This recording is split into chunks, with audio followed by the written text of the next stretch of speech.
આ વ્રત ભાદરવા સુદ આઠમના દિવસે કરવામાં આવે છે, જેમાં ધરતીની ધરોની પૂજા કરવામાં આવે છે. વ્રત કરનારે સવારે વહેલા ઉઠી સ્નાન કરી અને ધરાની પૂજા કરવી અને પ્રાર્થના કરવી કે ધરોની જેમ અમારો વંશવેલો પણ આગળ વધતો રહે. આ દિવસે ટાઢું એટલે કે ઠંડુ જમવું.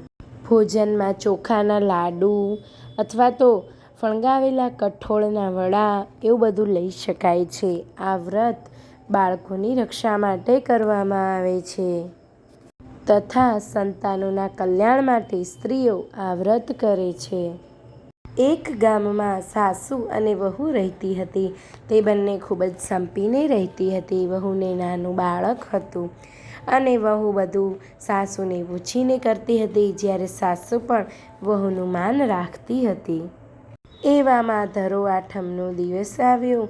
સાસુએ વહુને કહ્યું કે વહુ બેટા, ચાલો આપણે જઈને ઘાસ વાઢી આવીએ.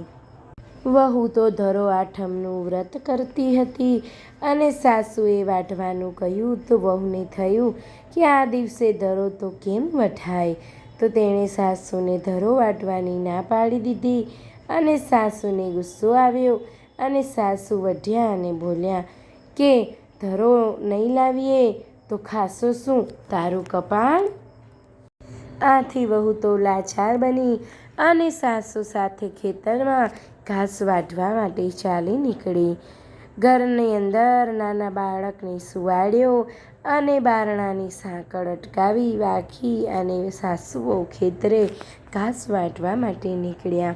વહુને ફરી થયું કે આજે ઘાસ કેમ વઢાય, આજે ધરો કેમ વઢાય, એટલે એણે ધરો સાઈડમાં રાખી અને બીજું વધારાનું અન્ય ઘાસ એ વાઢવા લાગી. આમ કરી અને સાસુ વહુ પાછા ફરતા હતા ત્યારે રસ્તામાં જ કોઈકે એમને જણાવ્યું કે તમારું ઘર તો ભડકે બળી રહ્યું છે. સાસુ અને વહુ તો આ વાત સાંભળી અને ખૂબ જ હેપટાઈ ગઈ અને ગભરાયેલી સાસુ વહુ ઘરે ગયા અને ઘરે જઈને જુએ છે તો આખું ઘર ભડકે બળે છે, ખૂબ જ ઘર સળગી રહ્યું છે.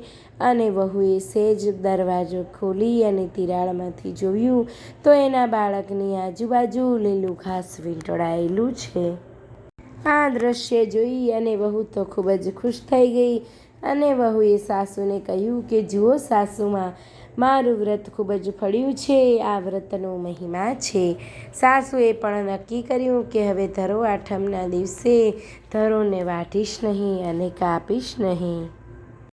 તો ભક્ત મિત્રો, આ છે ધરો આઠમનો મહિમા. ધન્યવાદ. જો આપને વિડીયો ગમ્યો હોય તો લાઈક કરજો, મંત્રમુગ્ધ સત્સંગ ચેનલને સબસ્ક્રાઈબ કરજો.